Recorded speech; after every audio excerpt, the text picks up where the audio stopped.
नमस्कार दोस्तों, कैसे हैं आप सब। हम समझने की कोशिश कर रहे हैं इंडिया के कॉन्स्टिट्यूशनल डेवलपमेंट को, और इस क्रम में हमने कवर कर लिया है रेगुलेटिंग एक्ट और उसके बाद में पिट्स इंडिया एक्ट को। पिट्स इंडिया एक्ट के बाद में जो कि आता है 1784 में, उसके बाद में आता है चार्टर एक्ट का एक ढेर सारा, एक तरह से कहें कई सारे चार्टर एक्ट आते हैं। उसमें चार्टर एक्ट 1793 का, फिर 1813 का 20 ईयर्स के रेंज में आता है। तो कई सारे चार्टर एक्ट आते हैं, तो उन्हीं को हम शुरू कर रहे हैं आज से। आज के इस वीडियो में हम समझने की कोशिश करेंगे चार्टर एक्ट की, सबसे पहले चार्टर एक्ट की, जो कि आया था 1793 में। तो जानने की कोशिश करेंगे कि वो कौन से कंडीशन थे और कौन से एक तरह से कहें कंडीशन क्या थे जो कि चार्टर एक्ट लाने के लिए उचित समझा गया, और उसमें प्रोविज़न क्या था चार्टर एक्ट में, और उसके क्या सिग्निफिकेंस हुए या क्या इम्पैक्ट पड़ा। तो अगर हम उस समय के ब्रिटेन की अगर हम बात करें, क्योंकि चार्टर एक्ट ब्रिटेन की पार्लियामेंट में बना, तो वहाँ की कंडीशन की अगर हम बात करें, और दोनों जगह की कंडीशन को समझना ज़रूरी है। इंडिया का कंडीशन उस समय क्या था और ब्रिटेन का कंडीशन उस समय क्या था। ब्रिटेन का कंडीशन इस एक्ट के लिए ज़्यादा ज़रूरी है, क्योंकि ब्रिटेन में एक तरह से कहें 17 इस एक्ट के आने के कुछ दिन, एक तरह से कहें कुछ समय पहले ही 1792 में स्टार्ट हो जाता है फ्रेंच का रिवॉल्यूशनरी वार। इसका क्या अर्थ हुआ और इसका क्या इम्पैक्ट यहाँ पे पड़ा। फ्रेंच के रिवॉल्यूशनरी वार में वर्ल्ड के कई बड़े कंट्री इन्वॉल्व हो गए। कौन कौन कंट्री थे। एक तरफ फ्रेंच था या फ्रांस था, और दूसरी तरफ कई बड़े कंट्री जैसे कि ब्रिटेन, रसिया, या फिर प्रसिया जो कि प्रेजेंट का जर्मनी है, ठीक। उसके बाद में ऑस्ट्रिया, ठीक। तो ये सारे कंट्री एक तरफ थे और फ्रांस एक तरफ था। ये वार जो 1792 में स्टार्ट हुआ, ये करीब 10 साल तक चला। 1802 में जाके ये खत्म हुआ। इस 10 साल के लंबे संघर्ष के बाद में अंतिम में फ्रांस को विक्ट्री मिलती है, और कई सारे पैक्ट और कई सारे एक तरह से कहें कई सारी संधियाँ की जाती हैं, और उसके बाद में एग्रीमेंट होते हैं, और फिर ये वार समाप्त होता है। तो इस एक्ट के लिए इम्पॉर्टेंट बात यह है कि इस एक्ट के आने के पहले ही फ्रेंच रिवॉल्यूशनरी वार स्टार्ट हो चुका था, जिसमें ब्रिटेन इन्वॉल्व था। ब्रिटेन का किसी और कंट्री के साथ वार में इन्वॉल्व होना, ये एक तरह से प्रेजेंट यहाँ पर किया जा रहा है कि ब्रिटेन अगर किसी और कंट्री के साथ वार में इन्वॉल्व है, तो अपने डोमेस्टिक पॉलिसी, डोमेस्टिक इशू को सॉल्व करना, और साथ में उस वार से रिलेटेड प्रॉब्लम को सॉर्ट आउट करना, ये ब्रिटेन के लिए चैलेंजिंग होने वाला था। इसीलिए ब्रिटेन इंडिया में जो कंपनी उस समय रूल कर रही थी, ईस्ट इंडिया कंपनी, इस तरफ कम ध्यान देना चाह रहा था, ताकि अपनी सारी एनर्जी, अपने सारे एक तरह से कहें उसके पास जो भी पावर था, वो उस वार में जीतने के लिए लगा सके। इसीलिए इस एक्ट की जितनी भी प्रोविजन फॉर्म की गई, वो इस चीज को ध्यान में रख के की गई। दूसरा इंपॉर्टेंट बात, ब्रिटेन एक तरह से कहें इंडिया की क्या कंडीशन थी। रेगुलेटिंग एक्ट के आने के बाद 1784 में रेगुलेटिंग एक्ट के आने के बाद में कंपनी की हालत काफ़ी ज़्यादा सुधार हुआ उसमें, और एक तरह से कहें कि जो सुप्रीम कोर्ट या और जो पॉलिटिकल बॉडीज बनाई गई थी, गवर्नर जनरल का या गवर्नर का, या फिर और जो थी, वो वर्क कर रही थी। हालांकि कई सारे प्रॉब्लम्स थे, बट एक तरह से कहें जो बड़ी बात निकल के आई वो ये कि कंपनी की हालत में सुधार हो गया था। 1784 में जो एक्ट आया, पिट्स इंडिया एक्ट, उसके बाद में जब ये एक्ट बनने लगा 1792, यानी कि 1784 में एक्ट आया, तो 1784 से 1792-93 तक इस एक तरह से कहें इंडिया में जो ईस्ट इंडिया कंपनी रूल कर रही थी, उसके डेप्थ में काफ़ी सुधार आया। वो जो कर्ज ले रही थी ब्रिटेन की गवर्नमेंट से या और लोगों से, उसमें काफ़ी सुधार आया, उसकी इकोनॉमिक स्थिति सुधर गई। बट अभी भी कंपनी डेप्थ में थी।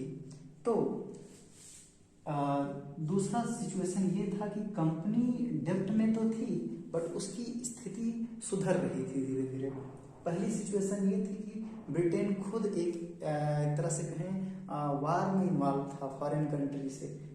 तीसरी सिचुएशन ये थी कि ब्रिटेन की पार्लियामेंट में इस समय जो एमपी थे या एक तरह से कहें सांसद थे, उसमें कई सारे एमपी ऐसे थे जो एक तरह से कहें ब्रिटिश ईस्ट इंडिया कंपनी के फेवर में थे, मतलब उसकी मोनोपोली को इंडिया में मेंटेन करके रखना चाहते थे। मतलब वो नहीं चाहते थे कि किसी और कंपनी को ऐसी अथॉरिटी दिया जाए कि वो इंडिया में जाके रूल करे, ट्रेड करे, या फिर ब्रिटेन की power British east India company की पावर को कम करने देना चाहते थे। तो तीसरा सिचुएशन ये था कि ब्रिटिश पार्लियामेंट में कंपनी के जो लॉयल लोग थे, लॉयल एमपी थे, कंपनी के लॉयल एमपी मतलब कि ऐसे एमपी जो कंपनी के को लेके लॉयल हैं, कंपनी के तरफ एक तरह से कहें कंपनी की भलाई चाहते हैं, ऐसे ढेर सारे एमपी ब्रिटिश पार्लियामेंट में थे। तो ब्रिटिश पार्लियामेंट में एक तरह से कहें वो एक्ट अगर पास होना है तो वो नहीं चाहेंगे कि कंपनी का मोनोपोली खत्म हो। तो ये तीन सिचुएशन थे जो इस चार्टर एक्ट 1793 के लिए एक पूरा माहौल तैयार किए, और इसमें ये इसके कई प्रोविजन रखे गए जिसमें ब्रिटिश गवर्नमेंट ये एक तरह से कहीं स्टेप लेने की बात की कि ताकि अगर ब्रिटेन किसी फॉरेन कंट्री से वार में इन्वॉल्व है तो ब्रिटिश ईस्ट इंडिया कंपनी और यहाँ जो अथॉरिटी बनाए जा रहे हैं वो इसकी सिक्योरिटी और वो इसकी एक तरह से कहें इसको सिक्योर करके रख सकें, भले ही इसका एक्सपेंशन ना हो, भले ही इसकी इकोनॉमिक सिचुएशन में बहुत ज़्यादा सुधार ना हो, बट ये मेंटेन रह सके ताकि बाद में इसकी स्थिति को सुधार करके इसमें एक तरह से यहाँ से प्रॉफिट गेन किया जा सके। तो ये मेन प्रोविजन, ये मेन सिचुएशन थी और ये जिसकी वजह से कई सारे प्रोविजन बनाए गए। अगर हम प्रोविजन की बात करें तो प्रोविजन में पहला प्रोविजन ये है कि इस चार्टर एक्ट में कंपनी के मोनोपोली को एक्सटेंड कर दिया गया। कंपनी के मोनोपोली का मतलब ये हुआ कि अभी तक ब्रिटिश ईस्ट इंडिया कंपनी ही अकेली ऐसी कंपनी थी जो इंडिया में ट्रेड कर रही थी ब्रिटेन से या फॉरेन कंट्री से, सामान को बाहर से लाना, ले जाना, बेचना। तो कई सारी और कंपनियों के द्वारा डिमांड उठ रहा था कि हमको भी आज़ादी दी जानी चाहिए वहाँ जाके ट्रेड करने की, लेकिन सिचुएशन ऐसे थे कि एक तरह से और कई कंपनियों को अगर दिया जाता, जैसे मान लो कि पहली बात तो पार्लियामेंट में भी सिचुएशन खराब थी, कंपनी के लॉयल ज़्यादा लोग थे, और कंपनियों को अगर मौका दिया जाता यहाँ एक तरह से कहें ट्रेड करने की, तो शायद यहाँ की सिचुएशन खराब हो सकती थी। यहाँ पर कंपनी सिर्फ कंपनी नहीं थी बल्कि एडमिनिस्ट्रेटिव वर्क भी बहुत ज़्यादा करती थी। तो ये एडमिनिस्ट्रेशन अगर खराब होता तो कंपनी एक तरह से जो कॉलोनी थी इंडिया ब्रिटेन की, उस वहाँ एक तरह से कहें अगर रिवोल्ट होता तो उनको छोड़ के भागना पड़ता। तो इसलिए कंपनी की मोनोपोली को 20 ईयर के लिए एक्सटेंड कर दिया गया ताकि जब ब्रिटेन वार से फिर से निकल करके आए तब फिर दूसरा प्रोविजन बनाया जाए जिसमें और कंपनियों को जगह दिया जाए। लेकिन ऐसा नहीं है कि सिर्फ अकेली कंपनी ईस्ट इंडिया कंपनी को ही प्रोविजन रखा गया कि वही अकेली ट्रेड करेगी। इंडिविजुअल प्राइवेट इंडिविजुअल को भी ऐसी पावर दिया गया कि अगर वो चाहते हैं तो उनको ट्रेड करने का या सामान खरीदने बेचने का अधिकार है। 30,000 टन तक के सामान को खरीद सकते थे वो या बेच सकते थे, लेकिन उस पर कई तरह के रिस्ट्रिक्शन थे। तो कुल मिलाजुला की बात यह है कि ज़्यादा ध्यान इस बात पर रखा गया कि कंपनी का मोनोपोली कैसे मेंटेन रहे अगले 20 ईयर तक। दूसरा प्रोविजन यह था कि इंडिया में जो एडमिनिस्ट्रेटिव सिस्टम था या पॉलिटिकल सिस्टम था, ब्रिटिश ईस्ट इंडिया कंपनी के अंडर में जितने प्रोविंस थे, बंगाल, मद्रास और बॉम्बे, तो इनका जो पॉलिटिकल सिस्टम था उसको सेंट्रलाइज करने की कोशिश की गई और वो सेंट्रलाइज सिस्टम गवर्नर जनरल के अंडर में था। गवर्नर जनरल के पावर को एक्सटेंड करने का कोशिश किया गया। कैसे? अभी तक गवर्नर जनरल एक तरह से कहें सभी प्रोविंस पे कंट्रोल तो रखता था, लेकिन कई मायने में जैसे मान लो अलग अलग प्रोविंसेस में गवर्नर होते थे गवर्नर जनरल के अंडर में। तो अभी तक गवर्नर पे उतना कंट्रोल होता एक तरह से मिला नहीं था, लेकिन इस एक्ट में बोला गया कि अगर गवर्नर जनरल चाहे तो अलग अलग प्रोविंसेस में जो हैं, चाहे मद्रास हो चाहे बॉम्बे हो, उनमें वहाँ की प्रोविंशियल काउंसिल से एक व्यक्ति को वाइस प्रेसिडेंट नॉमिनेट किया जा सकता है गवर्नर जनरल के द्वारा। जैसे मान लो मद्रास प्रोविंस में वहाँ की प्रोविंशियल काउंसिल के एक व्यक्ति को उठा लिया गया और उसको वाइस प्रेसिडेंट नॉमिनेट कर दिया गया गवर्नर जनरल के द्वारा।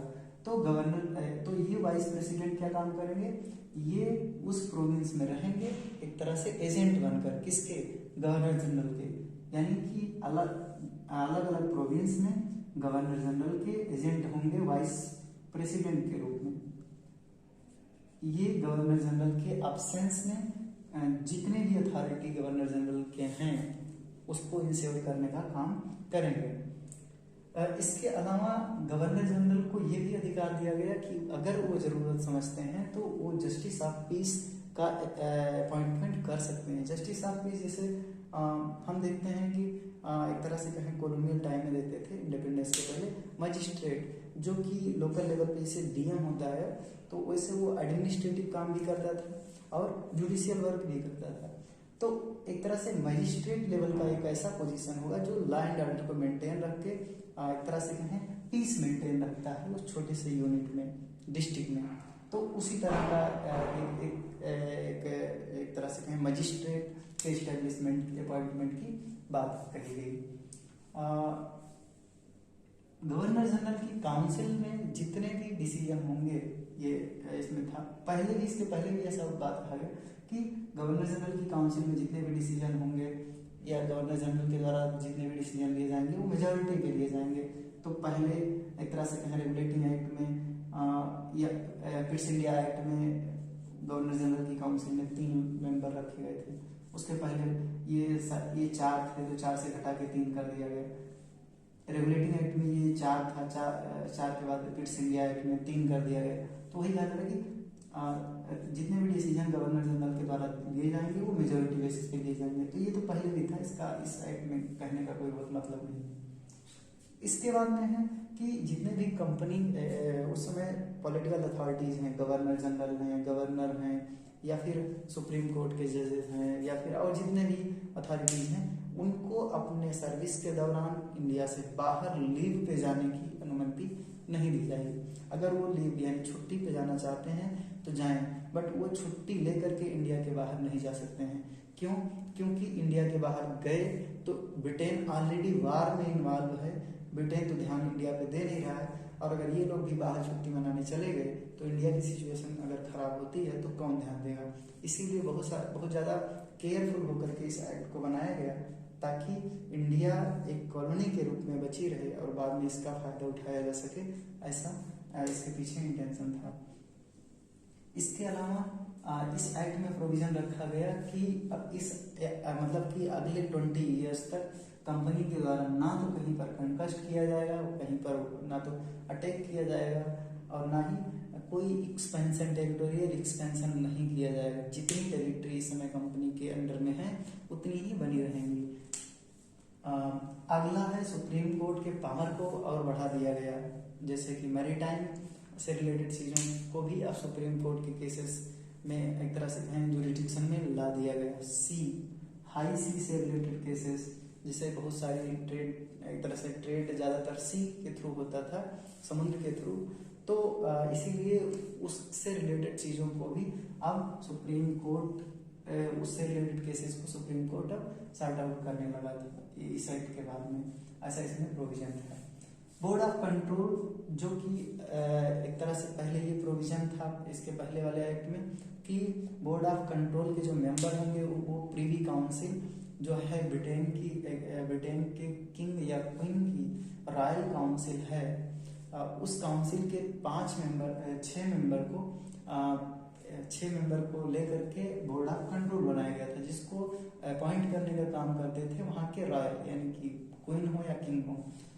तो बोर्ड ऑफ कंट्रोल के मेंबर का नंबर घटा दिया गया, अब वो 6 के बजाय 5 रह गया, और वो 5 मेंबर प्रीवी काउंसिल से होने जरूरी नहीं थे, मतलब कि वो कहीं से भी हो सकते हैं, प्रीवी काउंसिल से या जहां से जरूरी समझा जाए। एक अगला इसमें जो प्रोविजन रखा गया वो ये कि Privi council board of control के जो मेंबर हैं उनको अभी तक सैलरी ब्रिटिश रेवेन्यू से दिया जा रहा है, ब्रिटिश गवर्नमेंट की जो रेवेन्यू है। बट इस एक्ट के आने के बाद में चूंकि ब्रिटिश गवर्नमेंट की रेवेन्यू पर बहुत एक्स्ट्रा बर्डन पड़ने वाला है वार में इन्वॉल्व होने की वजह से और सब, तो अब इनके खर्च का भार ब्रिटिश रेवेन्यू ना उठा करके इंडियन रेवेन्यू उठाएगा, और इसीलिए इनको सैलरी देने का काम इंडियन रेवेन्यू से स्टार्ट हो गया। और ये 1919 तक, जब तक हम देखते हैं मॉन्टेग्यू चेम्सफोर्ड रिफॉर्म आता है, तब तक ये कंटिन्यूअसली चलता रहता है। हालांकि 1858 में जब एक तरह से कहें कि फर्स्ट वार ऑफ इंडिपेंडेंस होता है, उसके बाद में गवर्नमेंट ऑफ इंडिया एक्ट 1857 आता है, तो उस एक्ट में बोर्ड ऑफ कंट्रोल की ऑफिस को चेंज करके सेक्रेटरी ऑफ स्टेट कर दिया जाता है। बट सेक्रेटरी ऑफ स्टेट का भी एक तरह से कहें सैलरी इंडियन रेवेन्यू से जाता रहता है। तो ये स्टार्ट किया गया कि अथॉरिटीज का सैलरी इंडियन रेवेन्यू से जाएगा, और ये अल्टीमेटली 1919 में जाके समाप्त होता है। अगला था कि जो कंपनी है ईस्ट इंडिया कंपनी, उसकी इंडिया में जितनी एनुअल स्टेटमेंट है, कितना खर्चा हुआ, कितना कमाई हुआ, और ब्रिटेन में कितनी कमाई हुई, कितनी खर्चे हुई, इसका स्टेटमेंट एनुअली वो ब्रिटिश पार्लियामेंट में सबमिट करेंगे। इसके बाद में लोकल गवर्नमेंट जो इंडिया में थी उस समय, उनको टैक्स लेने की अथॉरिटी दे दी गई, ताकि वो सैनिटेशन या हाइजीन से रिलेटेड चीज़ों को कर सकें, उनको किसी हायर अथॉरिटी या हायर गवर्नमेंट, अपर गवर्नमेंट पर डिपेंडेंट ना रहना पड़े। इसके अलावा अलग अलग प्रोविंसेस में जो चीफ एक तरह से कहें जो आर्मी हुआ करती थी, जैसे बंगाल में आर्मी होगी, बंगाल एक तरह से कहें उस एडमिनिस्ट्रेशन को चलाने के लिए, बॉम्बे में अलग आर्मी होगी, मद्रास में अलग आर्मी होगी। तो जैसे प्रेजेंट में हम देखते हैं चीफ ऑफ डिफेंस स्टाफ होते हैं, उसी तरह से उस समय कमांडर इन चीफ होते थे जो अलग अलग प्रोविंस की आर्मी के चीफ होते थे। तो उनका जो इलेक्शन होगा, अपॉइंटमेंट होगा, वो कंपनी के डायरेक्टर के द्वारा किया जाएगा। ये डायरेक्टर कौन होंगे? ये डायरेक्टर कंपनी के जो शेयर होल्डर हैं उनके द्वारा इलेक्टेड लोग होते थे। कंपनी के शेयर होल्डर कौन होंगे? कंपनी के शेयर होल्डर वो लोग होंगे जैसे कि थोड़ी थोड़ी रकम लगा के लोग कंपनी को सेटअप किए हैं। एक तरह से कंपनी किसी की अकेले की नहीं है, उसमें थोड़ा थोड़ा अमाउंट शेयर सब लोग लगाए हैं, तो वो मेंबर बनेंगे कंपनी के, ठीक। और ये लोग इलेक्ट करेंगे कुछ लोगों को, तो ये हो गए कंपनी के डायरेक्टर। तो ये डायरेक्टर लोग बताएंगे कि ये डायरेक्टर लोग इलेक्ट करेंगे कमांडर इन चीफ को, या ये अपॉइंट करेंगे। लेकिन इसके लिए जब ये अपॉइंट कर रहे हैं तो फाइनली इसके बाद, इनके अपॉइंटमेंट के बाद में इनको अप्रूवल लेना है, एक तरह से बाद में नहीं, पहले ही। जैसे मान लीजिए किसी व्यक्ति को अपॉइंट करना चाह रहे हैं कमांडर इन चीफ के पोस्ट पे, तो उसके पहले इनको रॉयल ब्रिटेन के किंग या क्वीन से परमिशन लेना पड़ेगा कि इस व्यक्ति को अपॉइंट करना चाह रहे हैं। अगर उनको कोई दिक्कत नहीं है तो वो व्यक्ति अपॉइंट हो जाएगा, लेकिन अगर कोई दिक्कत आ रहा है, इशू आ रहा है, तो उनको नाम चेंज करना पड़ेगा। तो ये था कि उनको अपॉइंटमेंट के लिए रॉयल से अप्रूवल लेना जरूरी है, और कमांडर इन चीफ का अपॉइंटमेंट डायरेक्टर के द्वारा किया जाएगा। तो ये बेसिक प्रोविजन थे इस चार्टर एक्ट में, जो कि 1793 में आया। तो इसमें 3 बड़े इंपॉर्टेंट निकल के आते हैं। पहला ये कि इस एक्ट के माध्यम से ये कोशिश किया गया कि पिट्स इंडिया एक्ट जो आया था 1784 में, उसको लागू किया जा सके और उसको कंटिन्यू किया जा सके, और इंडिया के पॉलिटिकल, एडमिनिस्ट्रेटिव और कमर्शियल फंक्शनिंग जो हो रही हैं उसको कंसोलिडेट किया जा सके। दूसरा बड़ा काम, दूसरा बड़ा इम्पैक्ट, बोर्ड ऑफ कंट्रोल को जो सैलरी दी जा रही थी इंडियन रेवेन्यू से, उससे इंडियन रेवेन्यू पे बहुत ज़्यादा बोझ पड़ा। तो ये एक अनफॉर्चुनेट सिस्टम इस एक्ट के बाद में स्टार्ट हुआ। और तीसरी बड़ी बात कि लाइसेंसिंग सिस्टम का परमिट दिया गया था कंपनी को, बट इसका बहुत ज़्यादा यूज हुआ नहीं। बट इसकी वजह से एक तरह से कहें कि इंडिया में इस एक्ट के बाद में इंडिया में ओपीएम की खेती बढ़ गई, क्योंकि ये ओपीएम का वर्ल्ड के और कंट्री के साथ में ट्रेड बढ़ गया। तो ये पूरा था एक तरह से कहें चार्टर एक्ट का मेन प्रोविजन, उसके इम्पोर्टेंस।